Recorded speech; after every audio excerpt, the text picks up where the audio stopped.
नमस्कार मेरी प्यारी प्यारी सहेलियों, आज से हम एक अनोखे सफर पर निकल पड़े हैं आपके साथ, नॉर्थ ईस्ट की सभी नारियों के साथ। और इस हंसी कारवां का नाम है लव यू जिंदगी।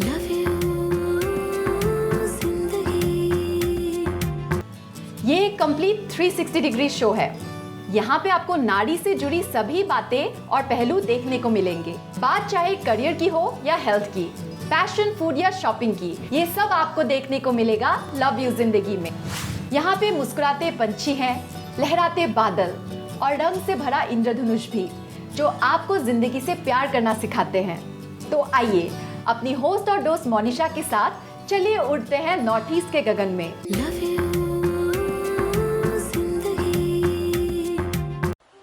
नारी अगर कुछ करने की ठान लेना तो उसके लिए नामुमकिन कुछ भी नहीं है। क्यों, सच कह रही हूँ ना। लव यू जिंदगी के पहले एपिसोड में हम आपकी मुलाकात एक ऐसी प्रतिभा से करने जा रहे हैं जिनके बारे में जितना भी कहा जाए कम है। वो एक लेखिका है, निर्देशक, गीतकार, कॉस्ट्यूम डिजाइनर, अभिनेत्री और एक सामाजिक कार्यकर्ता भी हैं। साहित्य और शिक्षा में उनके योगदान के लिए भारत सरकार ने उन्हें 2017 में पद्मश्री से सम्मानित किया है। जी हाँ, मैं बात कर रही हूँ असम के अस्मिता और पूरे देश के गौरव की, the one and only Padmashri Ali Ahmad ji की।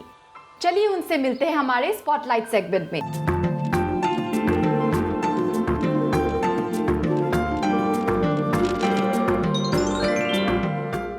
नारी के अनेक रूप है, ये तो हमने सुना है, लेकिन मैं आज जिसके साथ हूँ वो उसका साक्षात स्वरूप है। मैं आज बैठी हूँ with the legendary Padmashri Ali Ahmad ji. Ma'am, ये मेरा सौभाग्य है कि मैं आज आपके साथ बैठी हूँ। सबसे पहले मैं आपका बड़े आदर से हमारे शो लव यू जिंदगी में स्वागत करती हूँ। मैम, आपके कमरे की तरफ देखें तो आपके सक्षम जीवन की कुछ झलकियाँ हमें उसमें देखने को मिलती है। आपके जीवन के बारे में हम क्या ही बोले, उसके बारे में तो हम एक किताब ही लिख सकते हैं, लेकिन हम चाहते हैं कि आप खुद ही हमारे दर्शकों को अपने जीवन के इस सुनहरे सफ़र के बारे में बताएं।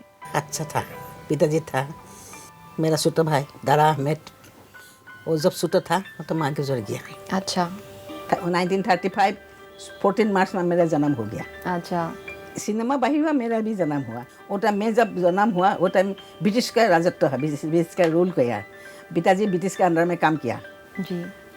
जब स्वाधीन हुआ, फर्स्ट स्वाधीन का जो फ्लैग है ना 1947 पहला फ्लैग है। अच्छा, पहला फ्लैग है। वो टाइम मैं स्कूल था। हाँ, फ्लैग है, ये फ्लैग मेरा पास है अभी। स्वाधीन का फर्स्ट फ्लैग है। अच्छा। 1947 का। अच्छा। तब ऐसे सक्र था जोटर।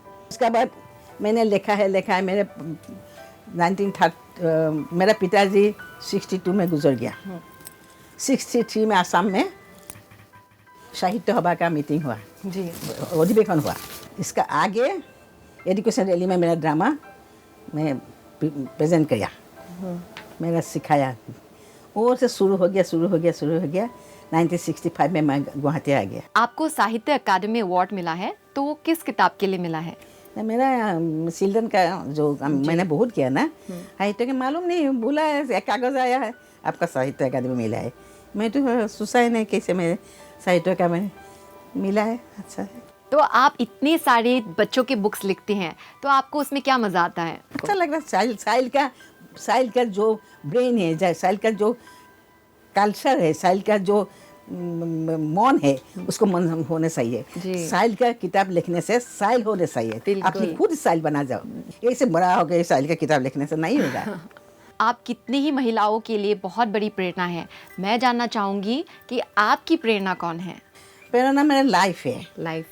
तो आपने इतना कुछ किया है, आपने बुक्स लिखे हैं, आपने एक्टिंग की है, आप कॉस्ट्यूम डिज़ाइनर रही हैं, आप डायरेक्टर रही हैं, तो आपको सबसे मज़ा किस में आता है? ऐसे नहीं है, सब हमारा सामान है। अच्छा। सामान है। मैं गाना भी लिखती हूँ, सिनेमा डायरेक्शन भी देती हूँ जी, सीरियल भी जी, डॉक्यूमेंट्री भी किया मैंने, ज़्यादा किया जी। तो आपने फिल्मों में बहुत सारा काम किया है, तो हम जानना चाहेंगे कि बॉलीवुड में, हमारी हिंदी फिल्म इंडस्ट्री में आपका फेवरेट एक्टर या सिंगर कौन है? मैं जजमेंट देने नहीं सकेगा। बॉलीवुड में इतना सभी अच्छा लगता है, सब अच्छा है। अपने अपने कैरेक्टर में, अपने अपने कैरेक्टर में, उन लोग को कैरेक्टर में अच्छा परफॉर्म देता है। किसी को खराब बोलेगा। जी, आपकी कविताओं के तो बहुत सारे फैंस हैं, तो आप हमारे दर्शकों को एक अपनी फेवरेट कविता सुना दीजिए। कविता हमारा है, जब बच्चा बोला है माँ को, माँ तुम मत जाओ ऑफिस में, मैं अकेला रहने से अच्छा नहीं लगता है, जो आप ही के साथ हमको दे दिया रखा है, हमारा डर लगता है। वो रिक्वेस्ट किया, माँ तुम्हें नालागे আজি বাহিৰলৈ ওলাই যাব, আপিৰ হাতত আমাক গতাই নালাগে স্বাধীন হ'ব, জানা माँ तुम्हें नाথাকিলে, तुम जब नहीं गए आप ही हमको इसे सो बड़ा करके देखा है। आप आज 85 इयर्स एक्सपीरियंस है और आज भी आप उतनी ही एनर्जेटिक और वाइब्रेंट है, तो आपके हेल्थ का राज क्या है? अभी 85 इयर्स जी। माय दांत अच्छा है, सोल भी सदा नहीं हुआ जी, इसी काम से भी मैं मैंने पूछना किया। चाहती हूँ। काम मेरा पार्ट टाइम का कोई नहीं है, मैं अकेला सब कर किया, रान्ना कुकिंग वॉशिंग अभी भी खुद ही करती है? फ्लोर सब क्लीन मैंने किया, खुद करती है। हाँ। वाओ, ये मेरा एक्सरसाइज है। ये आजकल जो मॉर्निंग वॉक करने जाइए, हम मॉर्निंग वॉक नहीं किया, मैं मॉर्निंग हमें जरूर किया है। ये अच्छा है, रोटी पकाए ऐसे रोटी, ऐसे हाथ अच्छा होता है। जी, तो आपका मैसेज हमारी यंग महिलाओं के लिए, खास तौर पे नॉर्थ ईस्ट की महिलाओं के लिए क्या होगा? पहला है सबका लिए हेल्थ, स्वास्थ्य, जी हेल्थ इज वेल्थ। हेल्थ के लिए नेचर से मिलने चाहिए। जी, आपका जीवन ही आपकी प्रेरणा है। आप वाकई में ज़िंदगी से बहुत ज़्यादा प्यार करती है और ज़िंदगी भी आपसे बहुत प्यार करती है, और ये हमारी खुशनसीबी है कि लव यू ज़िंदगी के पहले ही एपिसोड में आप जैसी महान शख्सियत हमारे साथ हैं। आपने हमें वक्त दिया, आपने अपने जीवन के बारे में हमारे साथ इतनी सारी बातचीत की, इसलिए आपका बहुत बहुत धन्यवाद। पद्मश्री एली अहमद जी की जितनी भी तारीफ की जाए वो कम है। ये वेटरन कलाकार ने हमें बहुत कुछ सिखाया, जिंदगी से प्यार करना सिखा दिया उन्होंने।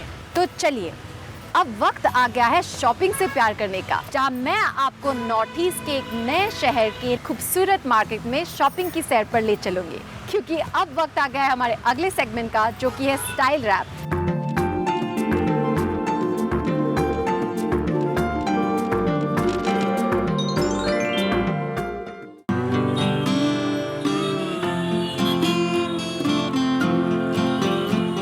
फ्रेंड्स, आज मैं हूँ असम के गुवाहाटी डिस्ट्रिक्ट में और मैं इस वक्त खड़ी हूँ गणेशगुड़ी एरिया में। गणेशगुड़ी गुवाहाटी के प्राइम लोकेशंस में आता है। दोस्तों, आप मेरे ठीक पीछे एक बहुत ही बड़ा गणेश मंदिर देख सकते हैं, और इसी मंदिर की वजह से इस एरिया का नाम गणेशगुड़ी रखा गया था। और इस एरिया के पास एक बहुत ही इंटरेस्टिंग और मजेदार मार्केट है, जिसको भृगु मार्केट के नाम से जाना जाता है। इसका माहौल इतना मजेदार है कि आपको मजा ही आ जाएगा। तो फिर चले।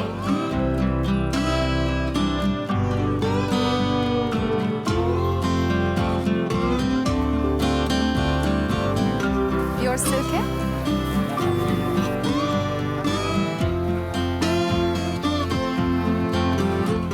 नमस्ते।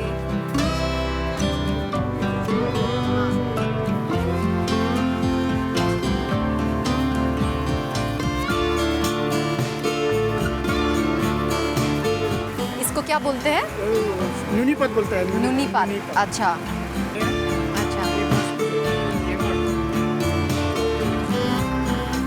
ये भृगु मार्केट तो मेरे जैसे लोगों के लिए जन्नत से भी बढ़कर है। मुझे यहाँ पे आते ही बहुत ही जान पहचान वाली फीलिंग आई। पता नहीं ऐसा क्यों लगा कि मैं यहाँ पे सदियों से शॉपिंग किए जा रही हूँ। ये फीलिंग सिर्फ मुझे से शॉपिंग करने वाले लोगों को ही समझ में आ सकता है। आप समझ रहे हो ना मेरी फीलिंग्स? भृगु मार्केट की खासियत ये है कि यहाँ पे हैंडमेड लोकल एथनिक कपड़े आपको हर बजट में मिलेंगे।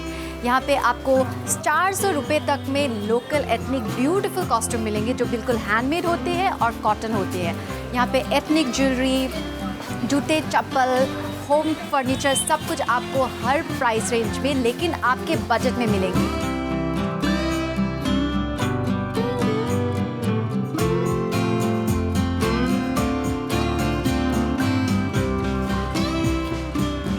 वाओ, कितने क्यूट बच्चों के स्टफ है यहाँ पे। So pretty.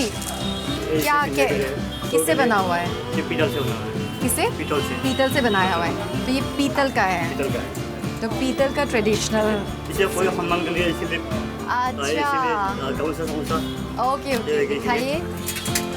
अरे वाह। करने के लिए। तो दोस्तों, अगर आपको गुवाहाटी का लोकल मार्केट एक्सपीरियंस करना है तो इस मार्केट से ज़्यादा फैशनेबल और ट्रेंडी और कोई मार्केट नहीं मिलेगी। तो जब आप अगली बार गुवाहाटी आए तो इस मार्केट को चेक करना बिल्कुल मत भूलिएगा। I am sure you will have a great time.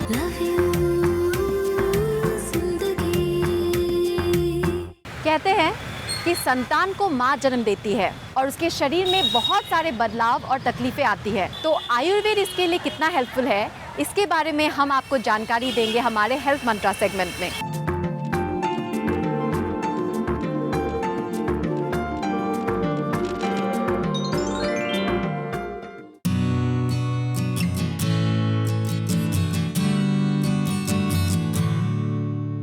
एक नई माँ को बच्चे की खुशी के साथ ही अनेक नई शारीरिक परेशानियां होती है, लेकिन सौभाग्य से आयुर्वेद के सरल टिप्स से आप सामान्य परेशानियों को ठीक कर सकते हैं। और आज इसके बारे में जानकारी देने के लिए मेरे साथ है आयुर्वेद की एक्सपर्ट डॉक्टर शालिनी शर्मा। शालिनी जी, आपका हमारे शो लव यू जिंदगी में बहुत बहुत स्वागत है। थैंक यू मोनिशा जी। आप हमें ये बताइए कि प्रेगनेंसी यानी प्रसव से पहले और बाद में आयुर्वेद कैसे मदद करता है। एक स्वस्थ माता पिता ही स्वस्थ बच्चे को जन्म देते हैं जी, इसलिए आयुर्वेद जैसे बाकी बीमारियों के लिए भी एक प्रिवेंशन का काम भी करता है। तो वैसे ही एक स्वस्थ बच्चा पहले ही आए उसके लिए पहले एक आयुर्वेदिक कंसल्टेंट के पास जा करके एक कंसल्टेशन लेके वन ऑफ देम एक होता है उसमें प्रेगनेंसी भी मासानुमासिक उपचर्या बताई गई है हमारे क्लासिक्स में आयुर्वेदिक टेक्स्ट्स में। डिटॉक्स पंचकर्मा की तरीके होते हैं, वमन विरेचन इत्यादि, जो करके माता पिता अपने आप को स्वस्थ करें पहले, ताकि एक अच्छा बच्चे का कंसेप्शन फर्स्ट स्टेज पे हो पाए। और फिर 9 महीने पूरा आयुर्वेदिक डॉक्टर के साथ में कंसल्टेशन ले करके फीमेल अपना पूरा 9 मंथ्स हेल्दी खुद भी और अपने बच्चे की हेल्थ फिजिकल और मेंटल दोनों ही तरीके से बना के रख सकते हैं। जी, इसलिए कहते हैं कि माँ हेल्दी होगी तो ही बच्चा हेल्दी होगा। बिल्कुल जी। एक गर्भवती महिला को प्रेगनेंसी के दौरान काफ़ी सारे तनाव से गुजरना पड़ता है, चाहे वो शारीरिक हो या मानसिक। तो आयुर्वेद कैसे मदद करता है? बहुत तनाव रहता है, लेकिन अगर घर का परिवेश बहुत अच्छा है, माता का खान पान बहुत अच्छा है, तो उस चीज़ का उतना असर तनाव का शरीर पे नहीं पड़ता। फिर भी कुछ पंचकर्मा के ट्रीटमेंट्स हैं जैसे शिरोधारा, जो कि तनाव के लिए और नींद न आने की जो शिकायत कई बार गर्भवती महिलाओं में देखी जाती है, दोनों ही चीज़ों में शिरोधारा बहुत कारगर है।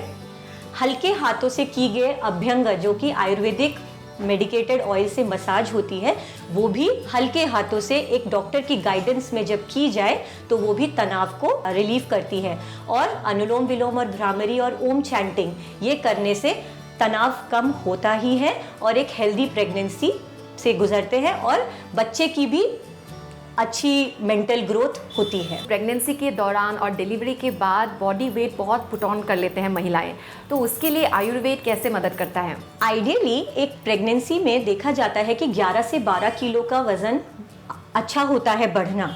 फिर भी अगर किसी वजह से आपका वजन बहुत बढ़ गया हो, जैसे कि प्रेगनेंसी में शुगर हो गई हो या थायराइड डिसऑर्डर हुआ हो और बढ़ गया है वजन, तो आयुर्वेदिक डॉक्टर आपको सही खान पान समझाएंगे और फिजिकल एक्सरसाइजेस 45 डेज के बाद में धीरे धीरे करना शुरू करिए। और एक ड्राई रुक्ष पाउडर्स के साथ में हम लोग मसाज करते हैं, उद्वर्तन बोलते हैं, जिससे स्पेशली लेडीज़ का जो बेली फैट होता है वहाँ पर वो प्रेशर से मसाज करते हैं पाउडर से, जिससे टोनिंग हो जाती है बॉडी की, जो थुलथुलापन होता है। और जो वेट शेड है वो तो 6 महीने से 12 महीने लग जाते हैं आपकी बॉडी शेप वापस आने में, और वो आ जाती है अगर आप तरीके से चीज़ें फॉलो करते हैं। वाह, आयुर्वेद के कितने सारे फायदे हैं। डॉक्टर, आपने हमें प्रीनेटल और पोस्टनेटल आयुर्वेदिक टिप्स के बारे में इतनी सारी जानकारी दी, इसलिए आपका बहुत बहुत धन्यवाद। Thank you मोनिश्री।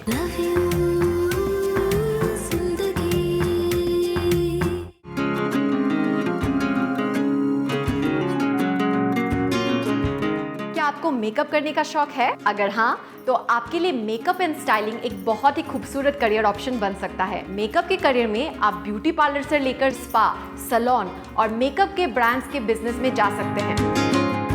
इसके अलावा मॉडलिंग इंडस्ट्री, फैशन इंडस्ट्री और फिल्म इंडस्ट्री में भी मेकअप आर्टिस्ट की काफ़ी मांग है। तो चलिए, मेकअप इंडस्ट्री के बारे में मैं आपको और जानकारी दूंगी हमारे अगले सेगमेंट जो है career.com।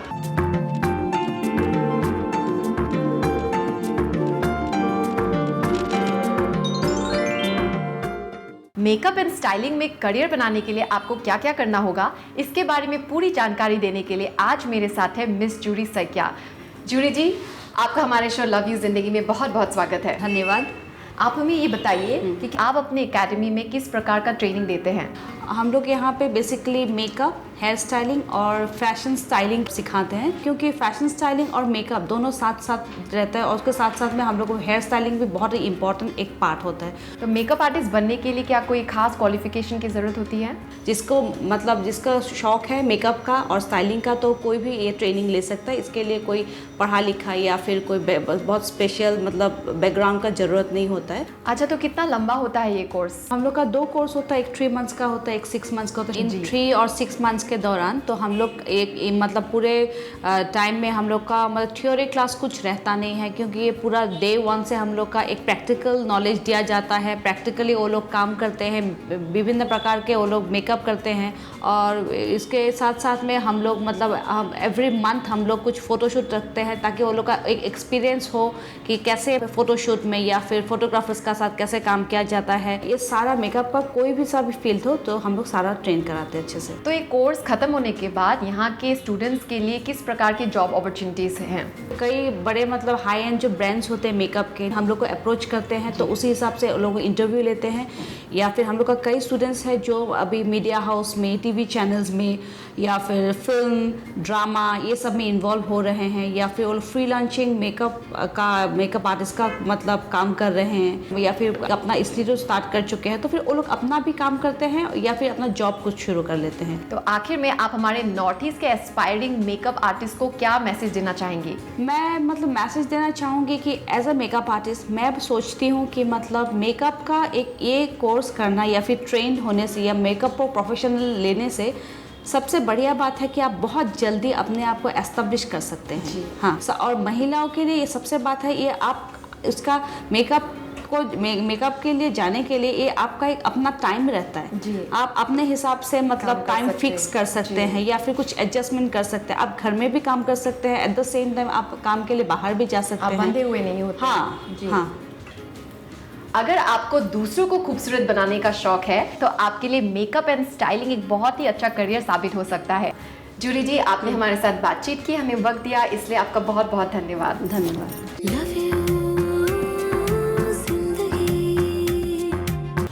वेल, अगर आप मेकअप आर्टिस्ट बन जाते हैं तो आप बहुत सारे स्टार्स से मिल सकते हैं अपने रियल लाइफ में, जैसे अब हम मिलेंगे हमारे ग्लैम शैम सेगमेंट में।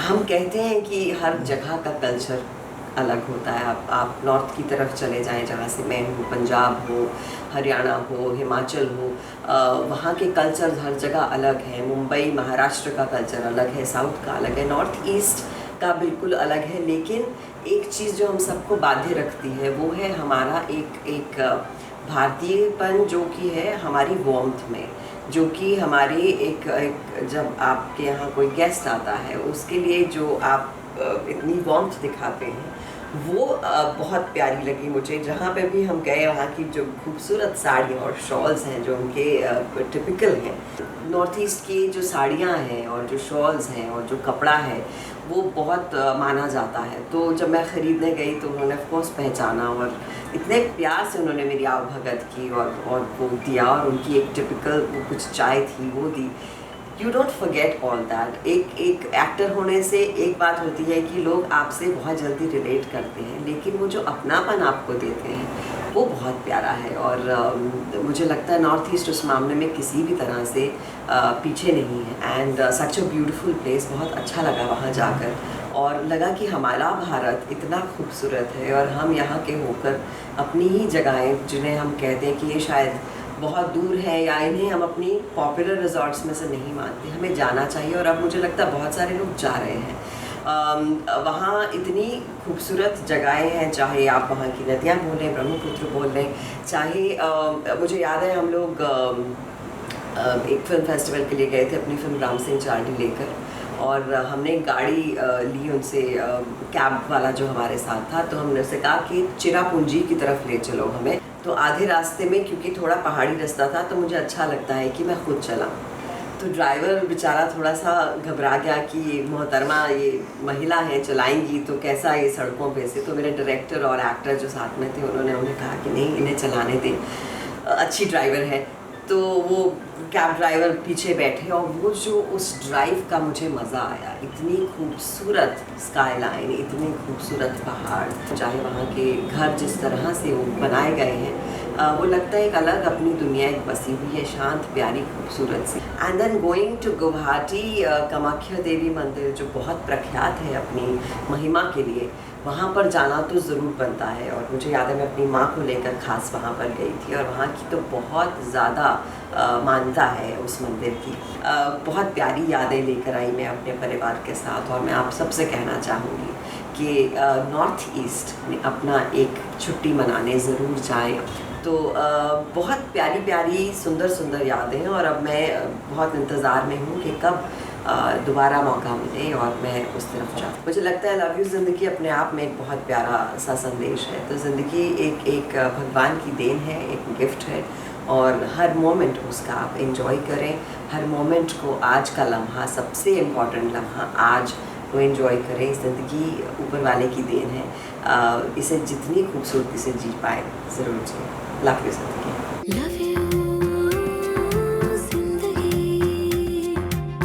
इन स्टार्स को देखकर बस यही कहने का दिल चाहता है that we all love you. हम उम्मीद करते हैं कि आपको हमारा आज का एपिसोड जरूर पसंद आया होगा। हम और आप फिर मिलेंगे एक नई सुपर वुमन के साथ, आपकी लाइफ को हैप्पी एंड हेल्दी बनाने के लिए, फैशन के कुछ जलवों के साथ और कुछ करियर गाइडेंस लेकर, सिर्फ आपके लिए। तब तक के लिए हंसते रहिए, मुस्कुराते रहिए, जिंदगी से प्यार करते रहिए और कहते रहिए लव यू जिंदगी।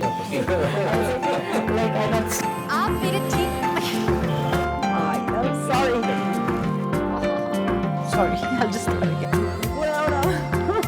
ट्रेडिशनल कल्चर को करते हैं। क्या है ये दो? I forgot seriously